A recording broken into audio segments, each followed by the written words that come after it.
So the SEC was down last year, but are the quarterbacks to blame? Well, a reason for that could be the lack of experience. You're looking at this graphic right now. There's a clear difference between 1 game and 0 games to now we're seeing double digits for some of these guys entering 2025. And typically, experience is a good thing. But the premise for this segment that we want to talk about, Bud, is you have faith that the quarterback play in the SEC as a whole will be better than what we saw last year. What has you so confident in that? I think, honestly, it's just the pedigree that we saw of a lot of these guys coming out of high school. And in many cases, like some of the flashes that they showed last year in limited or in some cases full-time action on the field. I know Smoke and I made our top fives. We'll debut it in a second. But that was hard to put together. And it wasn't hard because, these guys stink. It was hard because there's probably 7, 8 guys this guy you could win a national title with this dude. This guy could go first round if he puts it all together, if it clicks. And I just don't recall a time when there were that many SEC teams with starters that maybe weren't totally proven, certainly much more proven than what we saw entering last year on that graphic. But I think the SEC is going to be back on top this year, and it's because of really improved quarterback play. There's a lot of young, talented stars that getting brought in the proper way, not getting ushered in and say, okay, first year you have to play right now. They're in the position of you have a starter in front of you. You have some vet in front of you that's going to allow you to now grow into that position of being a quarterback, learning how to lead by being a good follower first, and then go in and figure out how to play the position. Because a lot of guys are early enrollees. I wasn't an early enrollee, but as a college freshman, it was tough just to figure out how to get up and go to class on time, much less be the starting guy at the quarterback position in the best conference, arguably, in college football. Yeah, it sounds like the boys out in Vegas agree as well, putting the odds. I mean, the top 2 players in Heisman odds right now are SEC quarterbacks, 4 total in the top 10. And so there's definitely a lot more talent this year, a lot more expectations this year. But as you heard Bud mentioned, we had you rank your top 5 SEC quarterbacks. We're putting the list side by side because, we're setting up for a debate here. And my eyes immediately go to the number 1 quarterback on Bud's list, and that is DJ Lagway. The reason that I'm looking at him is because I see him all the way down, not that far, at number 4 with Smoke's list. So we'll start with Bud. Why is he your top quarterback in the SEC this year? I think he's just proven enough for me to not look crazy putting him up there. And I think the upside, if he all hits, is a really good version of Ben Roethlisberger. A guy who's just that much bigger. The pocket movement, how subtle he is, a huge arm. I mean, he just, as a junior in high school, he killed bad teams. He kind of struggled against good teams. As a senior, he got better. All of a sudden, he was killing the good teams. Last year, he got in. He made some really impressive throws. If he doesn't get hurt against Georgia, I think Georgia probably turns it on eventually, but I don't know that. There's some chance he actually takes down Georgia, and Georgia misses the playoffs last year. Now, he's got to stay healthy. This is where I could look really stupid because he's not playing in spring right now with the injury stuff he has got. But I do think that if he hits his ceiling or comes anywhere close, maybe 90th percentile of his possible projection, then I think it's a real clear one. But there's a big if there. I'm with you on the talent part of it. And I'm with you on him, the game slowing down for him last year, and you see a freshman playing almost like a sophomore junior. But there's a big if that you just quickly went over. The right arm. Yeah. He's not throwing the football. And the step from year 1 to year 2 is probably the biggest jump that you're going to make as a college athlete. And if you can't throw the ball in spring, I don't know what happens in the summertime, but for him as a young quarterback, timing and understanding anticipation, which he already has, but the more throws that you have as a quarterback, the better you get. And I just know that he's not getting that development right now because he can't throw. And you have to teach that young man all over again. When the summertime comes in, it's like a baby walking, how to throw the football. Good talent, injury scares the crap out of him. If I could guarantee you he played 10 games, would you have him won? No.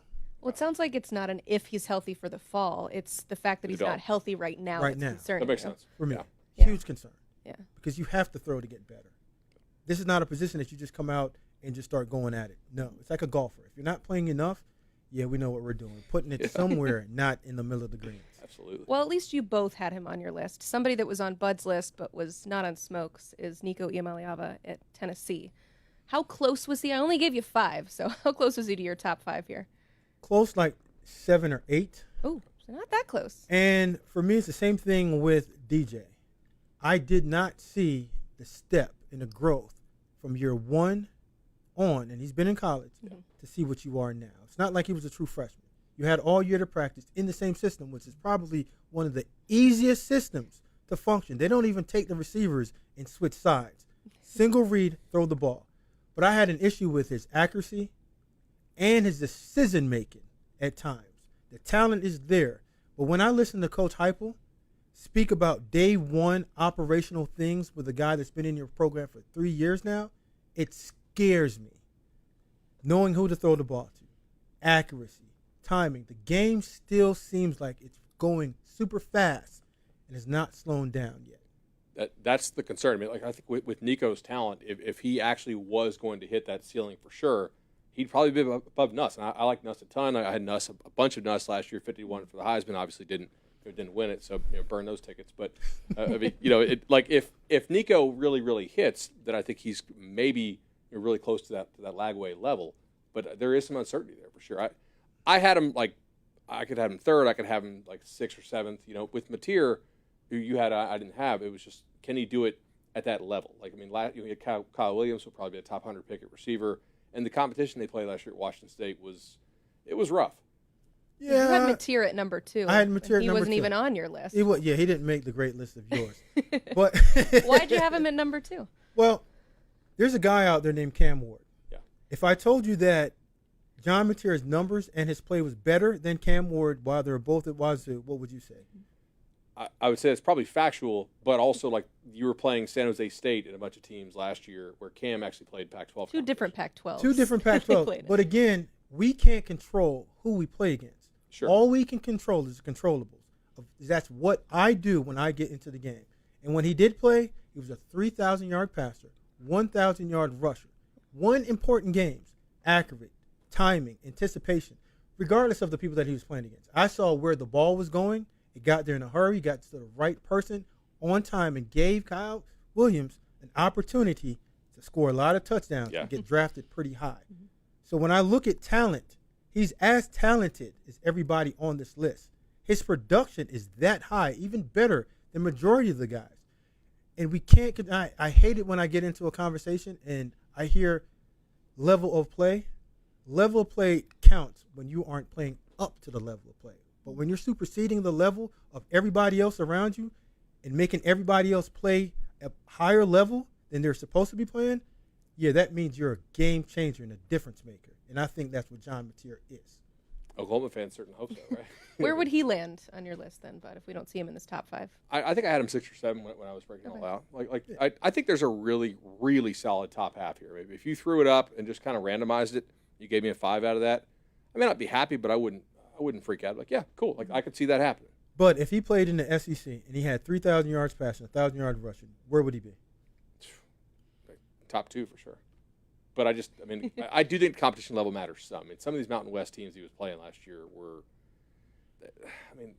is anybody going pro off most of these teams? Like, it was tough. I can't control who. No, that's fair. Josh Allen didn't play against SEC talent. But when you go from like AAA in baseball to the majors, like we know, like there's a pretty standardized adjustment, right? Like you're facing a lot better competition. Like so, if you killed AAA good enough to get the call up to the to the pros or to the big leagues, like you deserve to be there, but we're not going to assume that you're going to thrive at that same level. You know what I'm saying? We said the same about Cam. Like when every year he leveled up, level. His level of play got better. Time will tell. But we know that he does have that level. Regardless of playing against what competition, I watched and I saw film. And the film said, this is what he is to me. I think the real big question on Mateer will be, how does he handle more pressure and more bodies around him? Because what Washington State faced from a defensive line perspective, all those guys are going pro in something other than sports. Yep. All right? And in the SEC, like to use the NCAA's tagline, the SEC got a lot of guys that will go pro on the D line. And Oklahoma's offensive line was terrible last year. I don't think it's fixed. I think it's better, but I definitely don't think it's a top half SEC offensive line. So how does he play with a lot of bodies around him? Like that is kind of the unknowable because we didn't see it very much at Washington State this year. I agree. And the ball was out super quick too. Like with him, he was running around making plays. That's what he is. Yeah. It's as your job as a quarterback. If you know that your offensive line is not that good, get the ball out of your hand. Yeah. And get it to the right people so they can score touchdowns for you. Or go ahead and run it yourself, which we saw him do a lot of that too. Absolutely.